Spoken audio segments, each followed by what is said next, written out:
Police उपायुक्त यातायात द्वारा 25 जुलाई 2023 को जनपद लखनऊ में नो पार्किंग जोन सुनिश्चित किया गया था। यातायात पुलिस द्वारा 3 माह से विभिन्न माध्यमों से प्रचार प्रसार कर वाहन चालक स्वामी को नो पार्किंग जोन के बारे में अवगत कराया गया एवं नो पार्किंग जोन में वाहन न खड़े करने के प्रति जागरूक किया गया। यातायात पुलिस द्वारा जनपद लखनऊ के विभिन्न क्षेत्रों में नो पार्किंग जोन में खड़े वाहनों को लाउड हिलर से नो पार्किंग में से हटने के लिए अनाउंसमेंट करने के पश्चात भी कई चौराहे ऐसे हैं जहां पर लोग बेतरतीब वाहन खड़े कर देते हैं। लखनऊ की ट्रैफिक व्यवस्था को लगातार बेहतर तो किया जा रहा है, लेकिन कहीं न कहीं अभी भी कुछ समस्या बनी हुई है और समस्याओं को लेकर हम बात करने जा रहे हैं हृदय कुमार जी से, जो डीसीपी ट्रैफिक हैं, और किस तरह की बेहतर करने के लिए क्या कवायद चल रही है, किस तरह की व्यवस्था चल रही है जिससे और पूरे लखनऊ राजधानी में ट्रैफिक की व्यवस्था को दुरुस्त किया जाए। सर, लगातार व्यवस्था को दुरुस्त किया जा रहा है, आपने भी 4 दिन पहले चार्ज लिया है, आपकी तरफ से क्या और बेहतर किया जाएगा? देखिए, जो निरंतर इस उत्तर प्रदेश जैसे विशाल राज्य की लखनऊ महानगर की राजधानी है ये लखनऊ महानगर, इसमें ट्रैफिक की समस्या काफ़ी पुरानी है और उसके कारण भी अनेक ऐसे हैं जो केवल पुलिस या केवल प्रशासन या नगर निगम के एक विभाग से संबंधित नहीं है। सभी को सामूहिक समन्वित प्रयास करके ही इस समस्या से छुटकारा पाने का, साथ ही जो हमारे नागरिक हैं, जो हमारे वाहन चालक हैं, जो हमारे अन्य व्यावसायिक वाहन चालक हैं या सवारी ढोने वाली गाड़ियां हैं, उनको भी इस समस्या के समाधान के प्रति जागरूक होना पड़ेगा और अपने कर्तव्य को, लोग के प्रति अपने कर्तव्य को अपने व्यक्तिगत हित के ऊपर प्राथमिकता देनी पड़ेगी। तभी हम इस समस्या से बेहतर तरीके से और जल्दी से निजात पा सकेंगे। निश्चय ही जो पहले से योजनाएं चल रही हैं, निरंतर हमारी मीटिंग्स उच्च स्तर पे होती रहती है।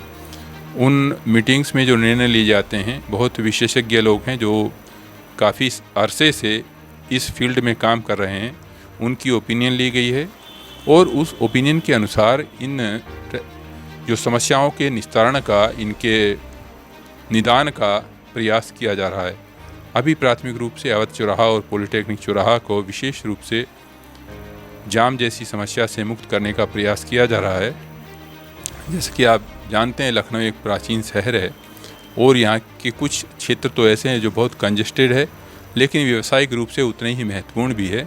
तो वहाँ पे निरंतर वाहनों का आवागमन रहता है और बहुत सकरी गलियों होने के कारण वो एक बड़ी चुनौती के रूप में हमारे सामने है। लेकिन सर्वप्रथम हम लोग जो मुख्य सड़कों पे जो चौराहे हैं, जहाँ पर कई दिशाओं से गाड़ियाँ आकर और एक दूसरे को क्रॉस करके जाती हैं, उन समस्याओं को जाम से मुक्त कराने का प्रयास कर रहे हैं।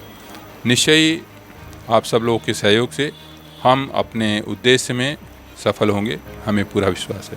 सर, जैसे कि पिछली बार अभी कुछ जगहों को नो पार्किंग जोन घोषित कर दिया गया है, लगातार उसमें काम चल रहा है। गाड़ियां जो रोड पे खड़ी करते हैं बेतरतीब के, उन गाड़ियों को उठा के टो करके पहुंचाया जाता है, उन पर चालान किया जाता है, कहीं ना कहीं सफल भी हुआ है। लेकिन सर, आज भी देखा जा रहा है कि कुछ चौराहे ऐसे, कुछ जगह ऐसे जो जाम से मुक्त नहीं हो पा रही हैं।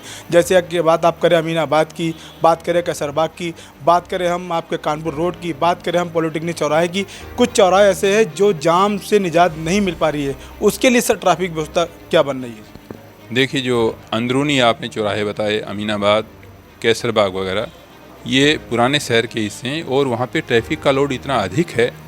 कुछ ऐसी समस्याएं हैं जिसमें जो अनेक वर्ग वहाँ पर निवास करने वाले, वहाँ पे काम करने वाले हैं, कुछ कार्यालय हैं जिस पे काम करने वाले लोगों को उसमें सहयोग देना ही पड़ेगा इस समस्या से निजात पाने के लिए।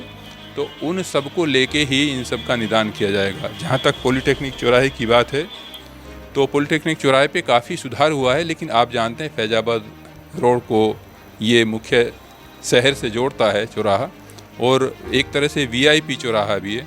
वहाँ से हमारे माननीय उच्च न्यायालय के अनेक न्यायाधीश वीआईपी गुजरते ही रहते हैं। तो ऐसी स्थिति में हम लोगों का प्राथमिक उद्देश्य ये रहता है कि ट्रैफिक भले ही क्षण भर के लिए, कुछ समय के लिए, जो जिसको निवारा नहीं जा सकता। कुछ समय के लिए स्लो भले ही हो जाए लेकिन ट्रैफिक रुके नहीं। और अभी आपको जानकारी भी होगी, वहाँ पर एक जो ओवरब्रिज है उसका कुछ रिपेयर का काम चल रहा है, तो उसका जो ट्रैफिक है वो भी नीचे से जा रहा है। इसके कारण अस्थायी रूप से उस पर ट्रैफिक का दबाव बढ़ गया है। उसको व्यवस्थित करने के लिए अतिरिक्त पुलिस बल ट्रैफिक का भी वहाँ पर लगाया गया है और चौराहों को ठीक तरह से चलाने, नियमित रूप से संचालित करने में, जिससे कि प्रवाह बना रहे ट्रैफिक का, उसमें हम लोग कामयाब हैं।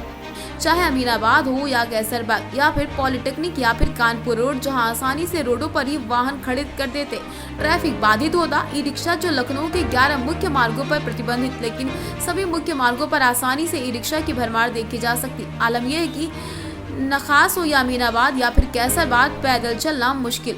सर 11 रोडों को प्रतिबंध किया गया ई रिक्शे के लिए। लगातार वो 11 रोडों में कुछ रोडें तो उसको प्रतिबंध कर दी गई हैं मुख्य, लेकिन बाकी जो रोडें हैं उसमें ई रिक्शा धड़ल्ले से दौड़ रहा है, जिससे कि ट्रैफिक बाधित हो रही है। देखिए, ई रिक्शा को की जो समस्या है वो केवल ट्रैफिक की समस्या नहीं है। वो समस्या ट्रैफिक में दिखाई जरूर देती है, लेकिन उसके पीछे एक बहुत बड़ा अर्थ विज्ञान है, एक बहुत बड़ा जो संरचनात्मक समस्या है वो है। ई रिक्शाओं की संख्या लखनऊ में इतनी अधिक है और उनको नियमित करने वाला कोई संस्थान कोई ऐसा नहीं है कि उनका संख्या पे नियंत्रण कर सके, उनके मार्गों को निर्धारण कर सके। साथ ही उनकी कोई ऐसी संस्था नहीं है, ऐसा कोई संघ नहीं जिनसे बैठकर उनको सही तरह से दिशा निर्देश करके, उनको समझा के, उनको समन्वित करके चीज़ों को लागू किया जा सके। लेकिन फिर भी जैसा आपने बताया, कुछ महत्वपूर्ण रास्तों को ई रिक्शा मुक्त क्षेत्र बनाया गया है और उसको कंप्लायंस कराया जा रहा है। पुलिस उसमें चालान भी करती है। थोड़ी सी समस्या इस कारण है क्योंकि ई चालान होने से बहुत अधिक प्रभाव उस तरह से नहीं पड़ पा रहा है, जिस तरह का सकारात्मक प्रभाव, जिस इंटेंसिटी का पड़ना चाहिए। लेकिन निरंतर प्रयास करेंगे और हम लोग कोशिश करेंगे कि उनमें एक संगठन डेवलप हो, जिससे हम बात करके उनको कन्विंस करके, फोर्सफुली नहीं, क्योंकि आजीविका के लिए लोग जो काम कर रहे हैं उन पे बहुत अधिक फोर्स का प्रयोग करके हम लोग चल नहीं सकते। अदरवाइज रोजगार किसी का छीनेगा तो वो अन्य क्षेत्र में सक्रिय होगा, जो हम लोगों के लिए, पूरे समाज के लिए अच्छा नहीं है। तो ये सब प्रक्रिया चल रही है। और जहाँ तक मुख्य चौराहों की जो समस्याग्रस्त चौराहे हैं, वहाँ पर एक निश्चित सीमा के अंतर्गत ई रिक्शाओं को रोकने पर प्रतिबंध लगाया गया है। वो आएँ, सवारी पीछे से लेकर आ रहे हैं, चौराहा क्रॉस करें और आगे जहाँ पे उनका गंतव्य वहाँ पर ले जाके सवारी छोड़ें। चौराहे पे सवारी छोड़ने के लिए, चौराहे से सवारी भरने के लिए उनके लिए निषेध किया गया है। वहीं दूसरी ओर जहां एक आम आदमी रोड पर गाड़ी खड़ी नहीं कर सकता, वहीं बंथरा थाना क्षेत्र और आलमबाग थाने के बगल में रोड पर ही बसें खड़ी हुई हैं, जो कि पूर्व में रोडवेज में अटैच थी। लोकल निवासियों का साफ तौर पर कहना है काफी समय से बसें खड़ी हुई हैं, इस पर ट्रैफिक पुलिस और सिविल पुलिस की नजर नहीं है। वहीं बंथरा थाना क्षेत्र में हाईवे रोड पर बसें आसानी से देखी जा सकती हैं। जब इस पूरे मामले पर हमारे विशेष संवाददाता मोहम्मद नसीर ने डीसीपी ट्रैफिक हृदेश कुमार से बात की, तो क्या कुछ कहा उन्होंने, सुनिए। सर जैसे फैजाबाद रोड, लखनऊ की फैजाबाद रोड हो गई, या फिर कानपुर रोड हो गई, या फिर आलमबाग थाने के आसपास कुछ वाहन खड़े हुए हैं जो रोड बाधित करते हैं। सर वो काफ़ी समय से खड़े हैं, क्या उनके लिए भी कोई व्यवस्था बनाई जाएगी? मैं इसको, जैसा अभी आपने बताया, मैं 4 दिन पहले ही इस प्रभार पे आया हूँ, तो इस तरह की जो चीज़ें आप बता रहे हैं, इस चीज़ के बारे में जानकारी करूँगा। यदि ऐसे कोई वाहन हैं और जो अनावश्यक रूप से खड़े हुए हैं, जिनके लिए व्यवस्था होनी ज़रूरी है, उसके लिए व्यवस्था की जाएगी। सर आप आए हैं तो प्राथमिकता सर क्या होगी आपकी?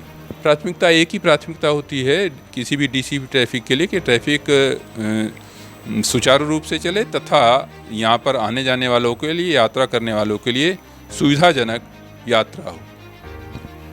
तो आपका साफ तौर से कहना था कि ट्रैफिक व्यवस्था को दुरुस्त की जाएगी। कहीं ना कहीं जो प्राथमिकता है वो साफ है कि ट्रैफिक दुरुस्त होगी तो यहाँ की जनता अपने समय से अपने गंतव्य तक पहुँचेगी। कहीं ना कहीं एक प्रयास किया जा रहा है ट्रैफिक को दुरुस्त करने के लिए। कैमरामैन अभिषेक के साथ मोहम्मद नसीर, सूचना इंडिया, लखनऊ।